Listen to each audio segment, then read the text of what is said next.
السلام علیکم۔ بسم اللہ الرحمن الرحیم۔ مردہ زندہ ہو گیا، خواجہ غریب نواز کی کرامت۔ ناظرین، آج ہم آپ کے لیے لے کر آئے ہیں ایک ایسی حیرت انگیز اور دلچسپ کہانی جو حضرت خواجہ معین الدین چشتی اجمیری رحمۃ اللہ علیہ کی زندگی سے جڑی ہوئی ہے۔ یہ صرف ایک کہانی نہیں بلکہ ایک سچا واقعہ ہے جو آپ کی روح تک کو چھو لے گا۔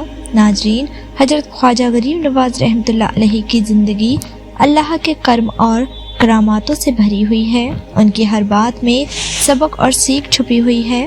تو ناظرین، اس ویڈیو کو پورا دیکھیں کیونکہ آج کا یہ سچا واقعہ آپ کے دل کو چھو لے گا۔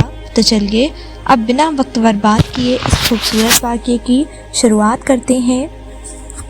ناظرین، ایک دن کی بات ہے جب ایک بوڑھی عورت جو بے حد پریشان اور دکھی دکھائی دے رہی تھی، حضرت خواجہ غریب نواز رحمۃ اللہ علیہ کی خانقاہ میں پہنچی۔ اس کی آنکھوں سے آنسو بہہ رہے تھے اور اس کی حالت سے صاف ظاہر ہو رہا تھا کہ وہ بہت دکھی اور ٹوٹی ہوئی ہے۔ اس وقت حضرت خواجہ معین الدین چشتی اجمیری رحمۃ اللہ علیہ ظہر کی نماز کے لیے وضو فرما رہے تھے۔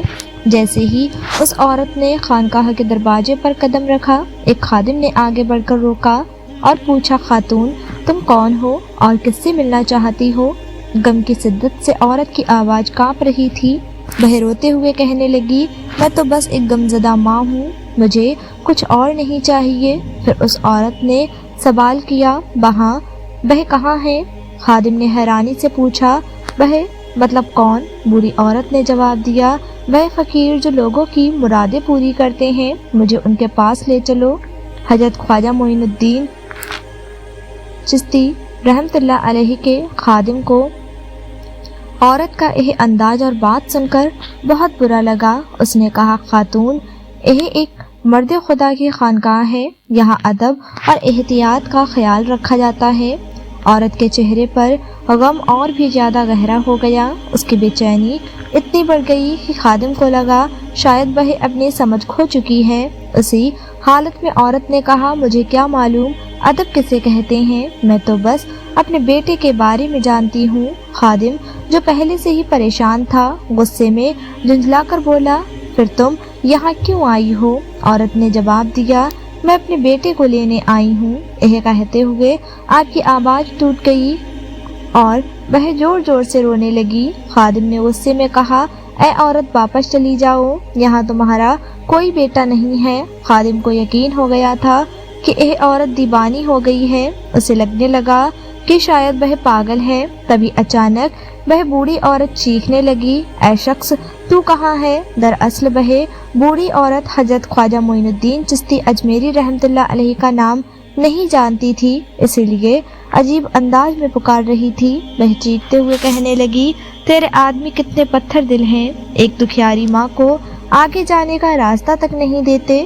اس عورت کی آواز اتنی زوردار تھی کہ خانقاہ کا ہر کونا گونج اٹھا۔ حضرت خواجہ غریب نواز رحمۃ اللہ علیہ کے مرید، خدمتگار اور خانقاہ میں موجود تمام لوگ اس عورت کی دل کو چیر دینے والی چیخیں سن کر حیران رہ گئے۔ خود حضرت خواجہ معین الدین چشتی رحمۃ اللہ علیہ بھی حیرت میں پڑ گئے۔ حضرت خواجہ غریب نواز رحمۃ اللہ علیہ اپنے اس خادم کو آواز دی جو آپ کو وضو کرا رہا تھا۔ آپ نے خادم سے فرمایا، جاؤ جا کر دیکھو یہ شور کیسا ہے، یہ عورت کون ہے اور اس پر کیا مصیبت آئی ہے۔ خادم نے عرض کیا، حضور پہلے آپ اپنا وضو پورا فرما لیں۔ دراصل اس خادم کے لیے اس عورت کی چیخ کا کوئی خاص مطلب نہیں تھا، وہ اپنے کام میں لگا رہا، کیونکہ ایک خادم کی زندگی کا سب سے بڑا مقصد اپنے مخدوم کو خوش رکھنا ہوتا ہے، اسی لیے وہ باقی دنیا کی ہر بات سے بے پرواہ ہو کر صرف حضرت خواجہ غریب نواز رحمۃ اللہ علیہ کی طرف دھیان دے رہا تھا۔ لیکن سلطان الہند حضرت خواجہ معین الدین چشتی اجمیری رحمۃ اللہ علیہ جیسے رحم دل انسان کے لیے یہ ممکن نہیں تھا کہ وہ کسی کی تکلیف کو نظر انداز کر دیں۔ اپنی کرم دلی اور رحم دلی کی وجہ سے آپ نے دوبارہ فرمایا، پہلے جاؤ اور اس عورت کی خبر لو۔ اب حضرت خواجہ معین الدین چشتی اجمیری رحمۃ اللہ علیہ بے چین نظر آنے لگے تھے۔ پھر آپ نے فرمایا میں اپنا وضو خود کر لوں گا۔ یہ کہہ کر آپ نے خادم کے ہاتھ سے پانی کا برتن لے لیا۔ خادم تیزی سے خانقاہ کے دروازے کی طرف بڑھا اور ادھر حضرت خواجہ غریب نواز رحمۃ اللہ علیہ وضو کرنے میں مشغول تھے، لیکن اس بوڑھی عورت کی درد بھری آوازیں لگاتار سنائی دے رہی تھیں۔ وہ کہہ رہی تھی تو انہیں منع کیوں نہیں کرتا، یہ مجھے تیرے پاس آنے سے روک رہے ہیں۔ کچھ دیر بعد خادم واپس لوٹا اور ادب سے عرض کیا، حضور ایک بوڑھی عورت جو شاید پاگل ہے اپنے بیٹے کو تلاش کرتے ہوئے خانقاہ میں آ گئی ہے۔ حضرت خواجہ غریب نواز رحمۃ اللہ علیہ نے نرم لہجے میں پوچھا، کیا اس کا بیٹا یہاں نہیں ہے؟ خانقاہ میں تو ہر روز بہت سے لوگ آتے ہیں، ہو سکتا ہے ان میں سے اس کا بیٹا بھی ہو۔ خادم نے ادب سے جواب دیا، حضور اس عورت کے بیٹے کا خانقاہ سے کوئی تعلق نہیں ہے۔ حضرت خواجہ غریب نواز رحمۃ اللہ علیہ نے فرمایا، پھر بھی اسے اپنے بیٹے کو ڈھونڈنے دو، اس کی تلاش سے کسی کو کیا نقصان پہنچے گا۔ خادم نے ہاتھ جوڑ کر عرض کیا، حضور وہ عورت پاگل ہے۔ یہ سن کر حضرت خواجہ غریب نواز رحمۃ اللہ علیہ تھوڑی ناراضگی بھرے لہجے میں بولے، اگر وہ پاگل ہے تو یہاں نہ آئے تو کہاں جائے؟ یہاں تو بہت سے دیوانے آتے ہیں، اس کے آنے سے کیا فرق پڑ جائے گا؟ حضرت خواجہ غریب نواز رحمۃ اللہ علیہ کے ان لفظوں میں بہت گہرائی اور رحم دلی چھپی ہوئی تھی، لیکن خادم ان باتوں کا مطلب نہیں سمجھ سکا۔ وہ آپ کے بدلتے چہرے کے تصورات کو دیکھ کر گھبرا گیا اور جلدی سے دوڑ کر خانقاہ کے دروازے کی طرف بھاگا۔ اس خادم نے دوسرے ساتھی کو حضرت خواجہ غریب نواز رحمۃ اللہ علیہ کا حکم پہنچایا۔ اس کے بعد وہ خادم اس بوڑھی عورت کے راستے سے ہٹ گیا اور اسے سلطان الہند کی خانقاہ میں داخل ہونے کی اجازت مل گئی۔ اب اس کی چیخیں بند ہو چکی تھی، وہ اپنے آس پاس کھڑے لوگوں کے چہروں کو غور سے دیکھ رہی تھی، جیسے کسی کو پہچاننے کی کوشش کر رہی ہو۔ کچھ دیر بعد ایک خادم نے اس عورت کو حضرت خواجہ غریب نواز رحمۃ اللہ علیہ کے پاس جا کر پیش کیا۔ جیسے ہی بوڑھی عورت کی نظر خواجہ غریب نواز پر پڑی، وہ بے چین ہو گئی اور فوراً آپ کے قدموں سے لپٹ گئی۔ اس کی آنکھوں سے آنسو رکنے کا نام نہیں لے رہے تھے۔ زور زور سے روتے ہوئے وہ کہنے لگی، میں تیرے پاس اپنا بیٹا لینے آئی ہوں۔ لوگوں نے مجھے بتایا ہے کہ تیری دعاؤں میں بڑا اثر ہے، اگر تو دعا کرے گا تو میرا کھویا ہوا بیٹا مجھے واپس مل جائے گا۔ حضرت خواجہ غریب نواز رحمۃ اللہ علیہ نے نرم لہجے میں اسے تسلی دی اور پوچھا، تمہارا بیٹا کہاں ہے؟ عورت نے ہچکیوں کے بیچ جواب دیا، میرا بیٹا اب اس دنیا میں نہیں ہے، حاکم شہر کے حکم پر اسے بے گناہ قتل کر دیا گیا۔ یہ سن کر حضرت خواجہ غریب نواز رحمۃ اللہ علیہ کے چہرے پر غم کے آثار نظر آنے لگے۔ آپ نے گہری آواز میں فرمایا، اگر تمہارے بیٹے کے ساتھ ناانصافی ہوئی ہے تو قیامت کے دن کا انتظار کرو، وہ دن جب اللہ کی عدالت میں ظالموں کو ان کے پیشانی کے بالوں سے پکڑ کر پیش کیا جائے گا۔ اس دن نہ کسی طاقت کا زور چلے گا، نہ کسی کی سفارش کا۔ اس دن انصاف ہوگا۔ جن لوگوں کو اس دنیا میں انصاف نہیں ملا، انہیں اس دن پورا حق ملے گا۔ تم اس دن کا صبر اور انتظار کرو جب تمہارے بیٹے کو بھی انصاف ملے گا۔ اللہ رب العزت انصاف ضرور کرے گا، لیکن اس دردناک حادثے نے اس بوڑھی عورت سے اس کا صبر چھین لیا تھا۔ وہ غمگین آواز میں کہنے لگی، وہ دن تو بہت دور ہے، میں تیرے پاس اسی لیے آئی ہوں کہ مجھے اسی دنیا میں انصاف چاہیے۔ حضرت خواجہ معین الدین چشتی رحمۃ اللہ علیہ نے نرم آواز میں فرمایا، خاتون میں تو خود ایک مسافر ہوں جو برسوں سے اللہ کی تلاش میں بھٹک رہا ہوں۔ میں اس شہر کا حاکم نہیں، نہ ہی میرے پاس اتنی طاقت ہے کہ کسی کو انصاف دلا سکوں، اور جو چلا گیا ہے وہ اب واپس نہیں آ سکتا۔ اگر مجھے پہلے خبر ہوتی تو میں اللہ سے اس کے لیے دعا کرتا، لیکن اب تو اس کے اعمال کا لیکھا بند ہو چکا ہے۔ صبر ہی اب ایک مات سہارا ہے اور اللہ صبر کرنے والوں کے ساتھ ہے۔ حضرت کے یہ الفاظ سن کر عورت کی بے چینی اور بڑھ گئی۔ اس نے روتے ہوئے کہا، میں واپس جانے کے لیے نہیں آئی ہوں، میں اپنے بیٹے کو لے کر ہی جاؤں گی۔ اگر مجھے زندہ نہیں ہوتے تو میں بھی یہیں تیرے قدموں میں مر جاؤں گی۔ میرے بیٹے کے بنا یہ زندگی بوجھ بن گئی ہے، اگر وہ واپس نہیں آ سکتا تو میری موت کے لیے دعا کر دیں، اللہ تیری دعا ضرور سنے گا۔ अब औरत अपने होश खो चुकी थी। उसकी बातें बेतहाशा हो गई थीं। वह दीवाने की तरह आगे बढ़ी और हजरत ख्वाजा गरीब नवाज रहमतुल्लाह अलैहि का दामन पकड़ लिया। हजरत ख्वाजा मोइनुद्दीन चिश्ती रहमतुल्लाह अलैहि कुछ देर तक खामोश रहकर गहरी सोच में डूबे रहे। फिर नर्म लहजे में बोले, अच्छा मेरा दामन छोड़ो, नमाज का वक्त हो गया है, मैं पहले नमाज अदा कर लूँ, फिर तुम्हारी बात सुनूंगा। औरत ने ख्वाजा गरीब नवाज रहमतुल्लाह अलैहि का दामन छोड़ दिया। हजरत ख्वाजा मोइनुद्दीन चिश्ती रहमतुल्लाह अलैहि ने नमाज अदा की और फिर उस बूढ़ी औरत की तरफ मुखातिब हुए। वह हिचकियों के साथ अपनी दर्द भरी कहानी बयान करने लगी। मैं एक गरीब बेवा हूँ। मेरे शौहर ने जाते वक्त 1-2 साल का बेटा छोड़ा था। मैंने मेहनत मजदूरी करके उसे पाला और बड़ा किया। जब वह जवान हुआ तो इस जालिम दुनिया और बेदर्द कानून ने उसे मुझसे छीन लिया। औरत ने रुककर आंसू पोंछे और फिर कहना शुरू किया, शहर के एक रईस के बेटे ने एक गरीब नौजवान को कत्ल कर दिया। वह नौजवान मेरे बेटे का दोस्त था। चश्मदीद गवाहों ने झूठ बोलकर मेरे बेटे पर इल्ज़ाम डाल दिया। मैंने अदालत में इंसाफ मांगा मगर कानून बहरा था और हाकिम बेदिल रईस जादे को बचाने के लिए मेरे मासूम बेटे को फांसी दे दी गई। मैं उसकी लाश वहीं छोड़कर तेरे पास चली आई हूँ। लोग कहते थे कि अल्लाह तेरी दुआ को सबसे ज़्यादा सुनता है। यह कहकर औरत ने ख्वाजा गरीब नवाज रहमतुल्लाह अलैहि की तरफ उम्मीद भरी नज़रों से देखा। उसकी दर्द भरी बात, सादगी और तकलीफ़ ने हज़रत ख्वाजा मोइनुद्दीन चिश्ती रहमतुल्लाह अलैहि को बेचैन कर दिया। आपका चेहरा गम से भर गया। आपने एक सर्द आह भरी और गहरी सोच में डूब गए।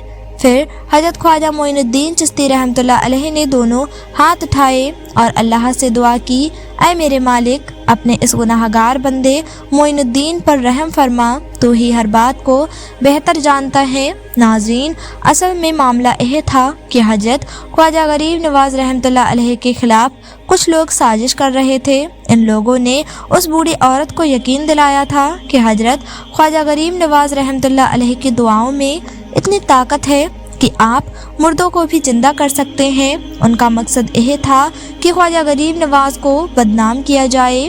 वे चाहते थे कि जब गम से टूटी हुई माँ आपसे फरियाद करे और आप उसकी उम्मीदों पर खरे ना उतर सके तो लोग आप पर हंसे और आपकी शख्सियत मजाक बनकर रह जाए।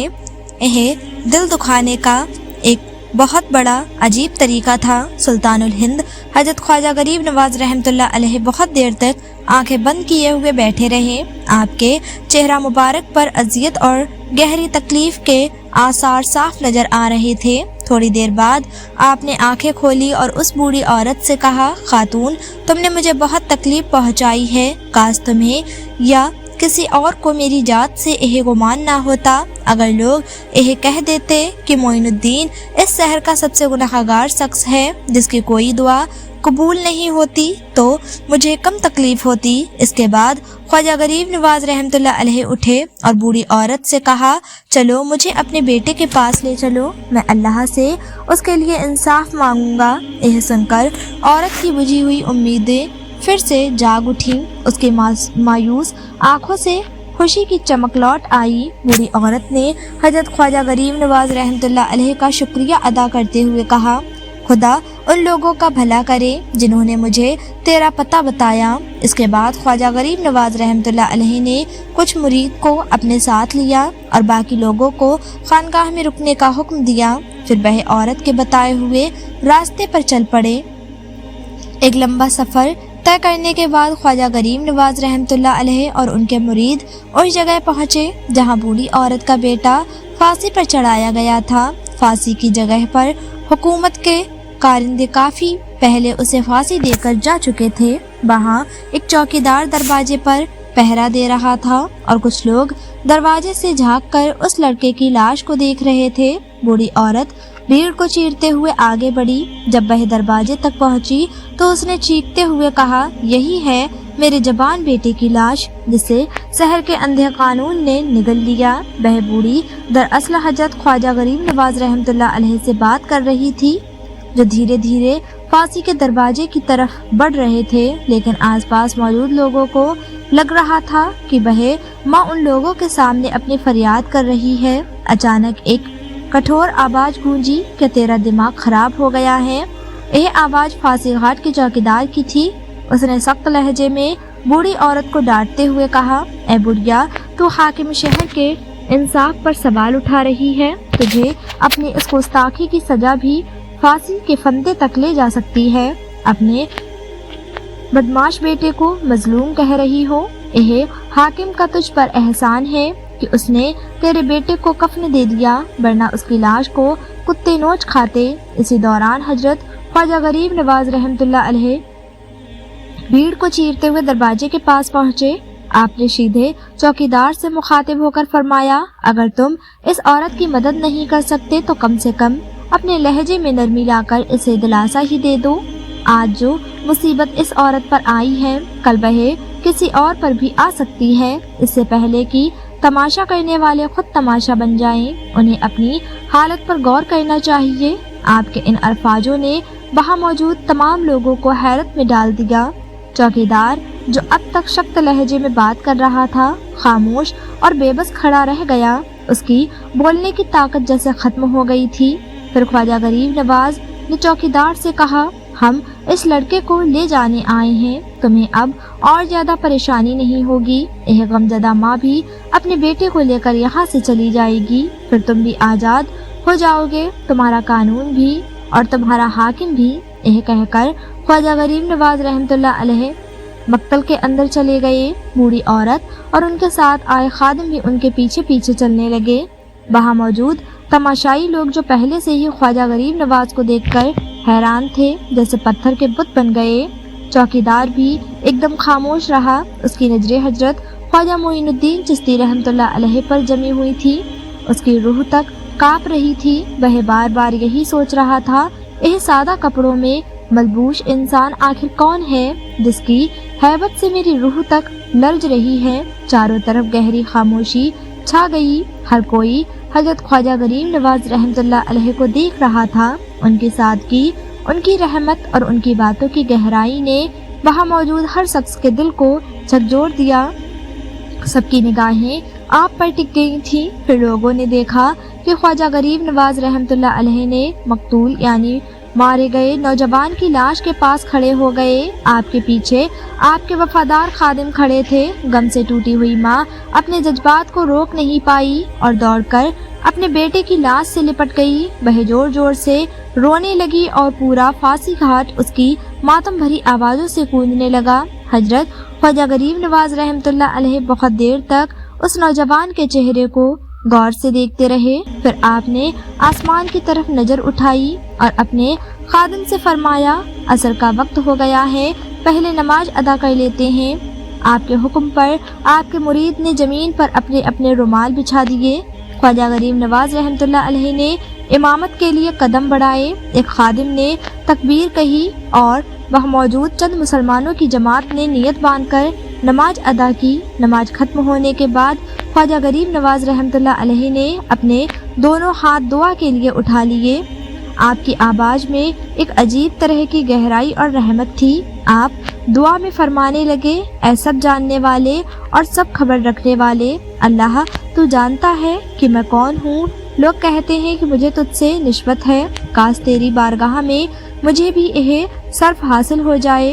लोग ये भी कहते हैं कि तू मेरी दुआओं को सबसे ज़्यादा सुनता है, पर तेरी इज्जत और जलाल की कसम, मैंने इनसे कभी ऐसा कुछ नहीं कहा। यह लोग अपने जोश और अकीदत में हद से बढ़ गए हैं। मैं तो तेरा वही मोइनुद्दीन हूँ जिसे तेरी रहमत की वजह से यह पहचान मिली है। मैं अपनी हकीकत को जानता हूँ, मगर यह गम से टूटी हुई माँ मुझे तेरे नाम का वास्ता देकर यहाँ तक ले आई है। ऐ अल्लाह, इसके भरोसे को कायम रख। मक्तल भी तेरे हुक्म से ही आबाद होते हैं और वज़्म हयात भी तेरे इशारे से ही सजाई जाती है। ख्वाजा गरीब नवाज रहमतुल्लाह अलैह की इस छोटी सी दुआ ने उनके खादिम के दिल को झकझोर कर रख दिया। ऐसा दर्द भरा और असरदार लहजा उन्होंने पहले कभी नहीं सुना था। दुआ ख़त्म करने के बाद ख्वाजा गरीब नवाज रहमतुल्लाह अलैह मकतूल यानी मरे हुए लड़के के पास पहुँचे। आप कुछ देर तक उसके बेजान जिस्म को देखते रहे, फिर आपने अपनी लाठी से उसकी गर्दन को हल्के से छुआ और फरमाया, अगर तू सच में मजलूम है तो खुदा के हुक्म से जिंदा हो जा। यह अल्फाज कहना ही था कि लड़के के जिस्म में हरकत होने लगी। थोड़ी ही देर में उसने अपनी आंखें खोल दी। पूरा मंजर देखने वाले दंग रह गए। उसकी माँ खुशी और गम के मिले जुले जज्बातों के साथ दौड़कर अपने बेटे से लिपट गई। माँ और बेटा दोनों रोते हुए ख्वाजा गरीब नवाज रहमतुल्लाह अलैह के कदमों में गिर पड़े। आपने फरमाया, जाओ इंसाफ हो गया, अब मुझ गुनाहगार को और तमाशा मत बनाओ। अपनी बाकी जिंदगी अल्लाह का शुक्र अदा करते हुए गुजारो जो हर चीज पर कुदरत रखता है। यह कहकर ख्वाजा गरीब नवाज रहमतुल्लाह अलैह तेजी से मक्तल से बाहर निकल गए और अपनी खानकाह की तरफ रवाना हो गए। नाज़रीन, यह वाक़या हम सबके लिए सबक है।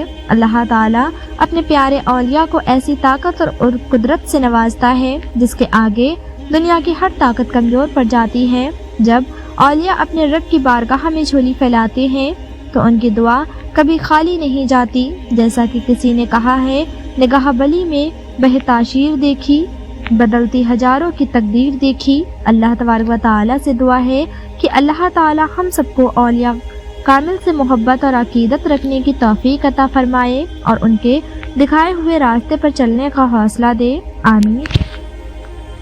नाज़रीन, यही थी आज की वीडियो। मिलते हैं एक अगली वीडियो के साथ। तब तक के लिए अपना ख्याल रखें, दुआ में याद रखें। अल्लाह हाफिज़।